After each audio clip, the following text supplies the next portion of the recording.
Le queremos dedicar un tiempo hoy a hablar de medio ambiente. La semana pasada el Parlamento Europeo respaldó por un estrecho margen el proyecto de ley sobre biodiversidad, cuya aprobación definitiva depende de la negociación de los Estados miembros, la negociación del Parlamento Europeo con los Estados miembros. Bueno, ¿en qué consiste? ¿Qué novedades tiene? Se lo preguntamos a Ana Carricondo, que es coordinadora de programas de conservación de la organización ecologista Sea Life.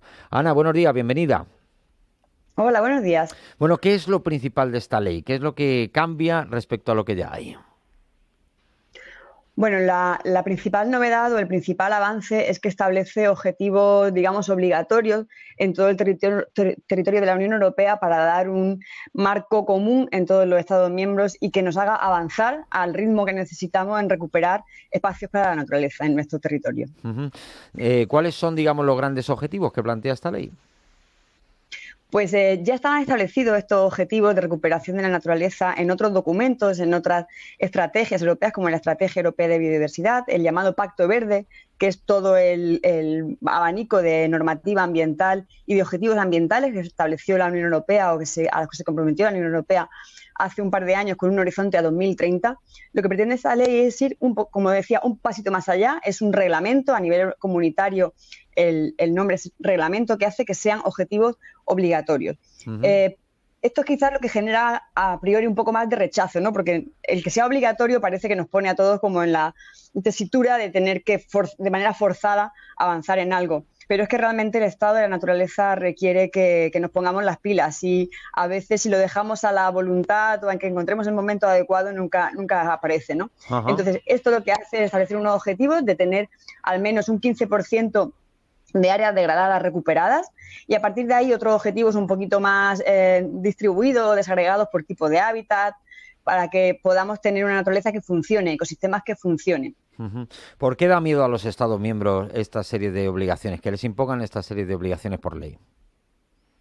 Bueno, pues como decía, hace que no lo puedas encajar de una manera más flexible, quizás, o esa es la visión, ¿no? Que en un momento dado, pues algunos países puede que lo tengan más incorporado en su acción de gobierno, en sus políticas, y en otros quizás ha estado más relegado esta cuestión de la naturaleza. El que establezcan un reglamento lo que hace es que sea obligatorio con un horizonte temporal, y que si no se cumple, pues bueno, el mecanismo de la Unión Europea nos lleva a posibles procedimientos de infracción, sanciones. Esto es lo que genera a veces ese rechazo, ¿no? Esa situación de conflicto. Pero realmente creemos desde SeverLife que no debe ser así, porque realmente en países como España tenemos una gran naturaleza, un patrimonio natural enorme, donde aún así tendremos que trabajar en recuperar ciertos hábitats, pero no puede ser o no puede verse bajo ningún concepto como una amenaza, sino al contrario, como una oportunidad de poner en valor lo que ya tenemos, porque a diferencia de otros países tenemos una gran naturaleza, un gran patrimonio natural, y nos va a permitir ponerlo en valor y además obtener la capacidad y los recursos para, en los casos en los que ha habido una degradación de la naturaleza, podamos recuperarla. Ujú. El ciudadano tiene que entender que no es una cuestión de capricho, que no es una cuestión de paisaje, no es tener bosques bonitos, es tener ecosistemas que funcionen, ecosistemas que sigan dándonos aire limpio, agua limpia, suelo fértil.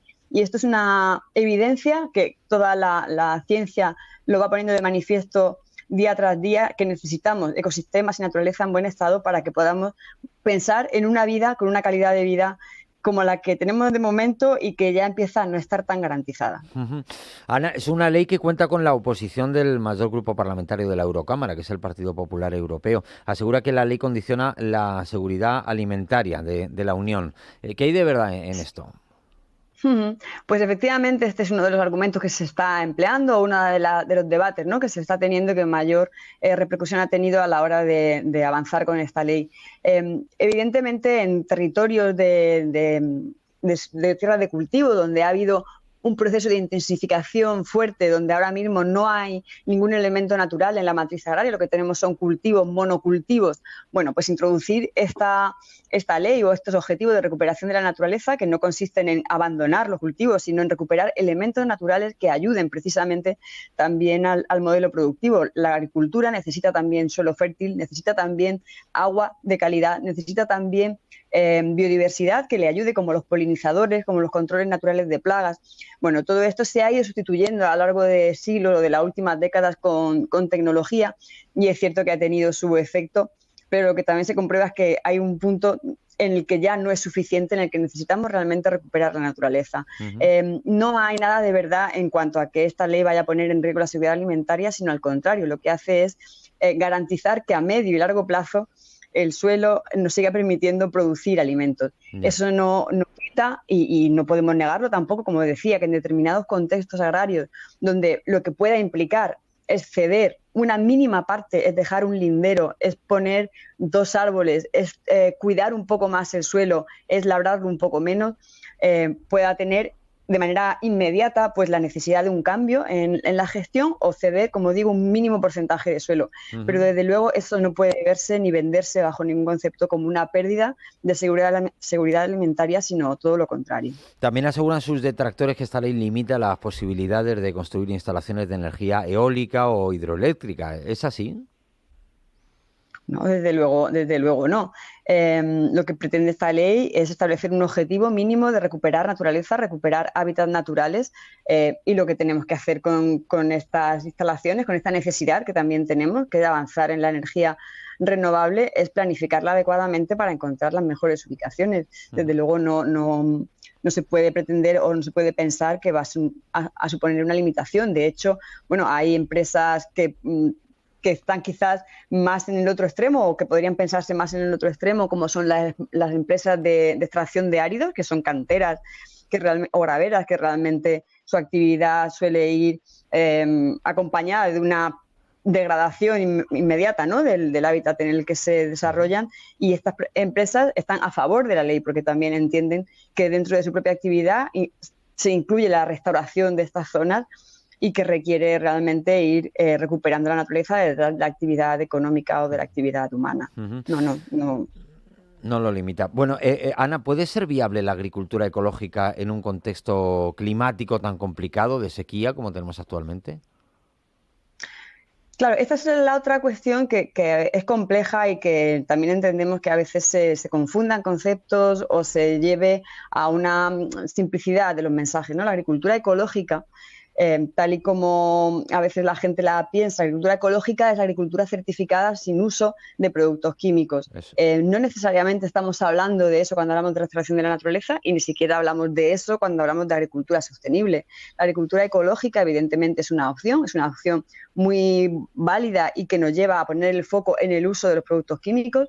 Desde luego los estudios que existen y los hechos también lo demuestran, que hay mucho margen de mejora, de aumento posible en unos modelos que sean productivos y viables, pero no hace falta llegar hasta ahí. Podemos pensar en todo el margen de mejora que tenemos como agricultura, llamémosla agroecológica, que lo que quiere decir es más bien que utilicemos la naturaleza como aliada, que utilicemos la fertilidad natural del suelo e intentemos potenciarla, que utilicemos la naturaleza, las plantas, como otra manera de sujetar la erosión, la biodiversidad, los polinizadores, las aves, como una manera de favorecer la polinización y el control natural de plagas. Todo esto es posible y desde luego es deseable, como decía, si realmente queremos garantizar la seguridad alimentaria a largo plazo. Ya. ¿Contempla esta ley de biodiversidad sanciones para los agricultores que no cumplan los objetivos medioambientales? No. Este reglamento de restauración de la naturaleza es un reglamento que en todo caso sería obligatorio para los Estados miembros, que tendrían que ver en ese momento, cuando se aprobara y con los objetivos cuantitativos que se establezcan, cómo aplicarlo.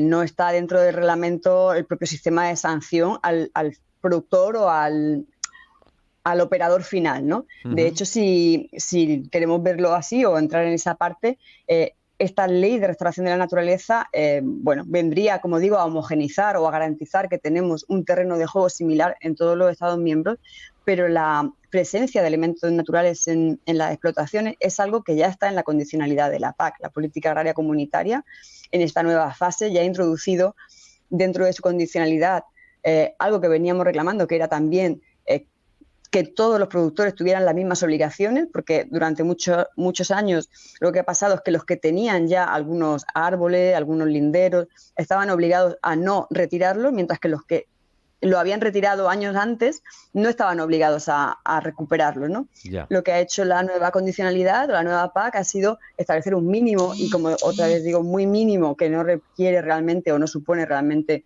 un perjuicio grande para los agricultores, es homogeneizar esto en un porcentaje de un 3% para todos, y aún así con muchísima flexibilidad para tener en cuenta todas las condiciones. Es decir, que la ley de restauración no viene a sumar mucho más, sino a establecer ese terreno de juego homogéneo. De hecho, en esta última negociación del Parlamento o en esta votación del Parlamento, como ya hizo el Consejo en su momento, eliminó los objetivos cuantitativos de la ley. Sí que de momento se mantiene el concepto de recuperar naturaleza en las tierras agrarias, pero ya no aterriza o no baja tanto a objetivos cuantitativos, mientras que sí están en la PAC a través de los nuevos ecoesquemas, de otras maneras de fomento vía en positivo, de reconocer, recuperar y apoyar estas acciones en positivo dentro de la PAC. Para SEO Verlife, ¿qué papel puede jugar la presidencia española a la hora de sacar adelante esta ley y sobre todo qué puede pasar si hay cambio de gobierno? Bueno, el Gobierno de España pues tiene un papel fundamental porque estamos precisamente en nuestro turno de presidencia de la Unión Europea, ¿no? Y esto implica que, aunque es cierto que todos los países mantienen, digamos, su mismo nivel de voto y de capacidad de negociación, sí que es cierto que la presidencia, el país que ostenta la presidencia, orienta de alguna manera los debates, impulsa determinados expedientes, y el papel que tendrá España en este caso es que no decaiga, que se saquen adelante estas negociaciones que se abren ahora entre el Consejo, el Parlamento y la Comisión, y puedan llegarse a un acuerdo antes del final de la presidencia, antes del final de año, porque si no entramos en 2024, donde está prevista o toca la renovación, ¿no?, de la Comisión, las nuevas elecciones a nivel europeo, y ahí pues lo que haríamos sería prolongar o que se retrasara durante años este debate, perdiéndose una oportunidad realmente de sacar esto adelante, que de verdad creemos que es una oportunidad en positivo. Si hay cambio de gobierno, pues no sabemos cómo va a afrontar el nuevo gobierno este expediente. El actual, desde luego, lo ha apoyado y así lo ha manifestado en los últimos meses públicamente, tanto aquí en España como en las reuniones del Consejo. Confiemos en que el nuevo gobierno, sea el que sea, digamos que cuanto menos no eche por tierra todas las negociaciones, realmente entienda la importancia de recuperar naturaleza, da igual cómo le llamemos, reglamento, ley, da igual si el porcentaje al final tiene que ser un poco menor, lo importante es que tengamos como ciudadanos europeos y como en gobiernos europeos en la comprensión de la importancia que es tener naturaleza y ecosistemas en buen estado. Y la última, Ana, estamos a las puertas de la tercera ola de calor, con máximas que se prevén hasta 44 grados, cada vez llegan antes, cada vez son más intensas. ¿Cómo puede ser que avance el negacionismo? Yo es que no me lo explico. El negacionismo es que esto ya es un cambio debate climático. más filosófico e ideológico, ¿no? Podemos entrar en ese terreno del por qué. Pues porque probablemente lo que nos implica como sociedad hacer frente a esto es un cambio muy de fondo. Es un cambio muy de fondo en nuestro modelo de producción y consumo, que no basta con poner el aire acondicionado más flojito. Lo que nos implica es un cambio pues más radical, y aún así no debería asustar a nadie, porque no implica en que nos volvamos a las cavernas o que pasemos a una etapa en la que todo vivamos en la incomodidad. Vamos a intentar que podamos mantener un nivel y una calidad de vida suficiente, ¿no? Pero sobre todo que tengamos en cuenta que si no lo hacemos, el escenario futuro va a ser mucho peor, pues eso, con olas de calor mucho más constantes, frecuentes, sobre todo, o también con menos lluvias o lluvias menos aprovechables en cuanto al agua que cae, ¿no? Y nos implica consumir menos en general, porque el nivel de consumo que tiene la sociedad occidental, desde luego, supera todos los límites del planeta. Consumir mejor, en cuanto a entender qué hay detrás de cada opción de compra, y no hablo solo de la alimentación, que sí que es uno de los elementos principales, pero cualquier opción de compra, que entendamos qué hay detrás, y con nuestro acto, nuestra vida cotidiana, pues lo tenga en cuenta en cuanto a la movilidad y demás. Y cuando como sociedad, como ciudadano, vayamos incorporando esto, pues toda la cadena irá detrás. Bien, es cierto que hacen falta políticas que acompañen, que cuando un ciudadano concienciado quiera hacer estos gestos y cambiar, pues tenga la oportunidad, ¿no? Que tenga productos accesibles, que no sean económicamente inabordables, porque a veces es una queja que hay y no es falsa, ¿no? Que cuando planteas, bueno, pues yo voy a comer determinados productos que son más sostenibles con el planeta, pues también hay una cierta picaresca o una mercado cautivo donde son más caros. Bueno, pues vamos a intentar que las políticas realmente acompañen para que la mayoría de la sociedad pueda acceder de manera más fácil a las opciones de compra que también acompañan a este cambio. Ana Carricondo, coordinadora de programas de conservación de SeoverLife, gracias por estar esta mañana en Radio Castilla-La Mancha. Buen día. Muchas gracias a vosotros. Buen día.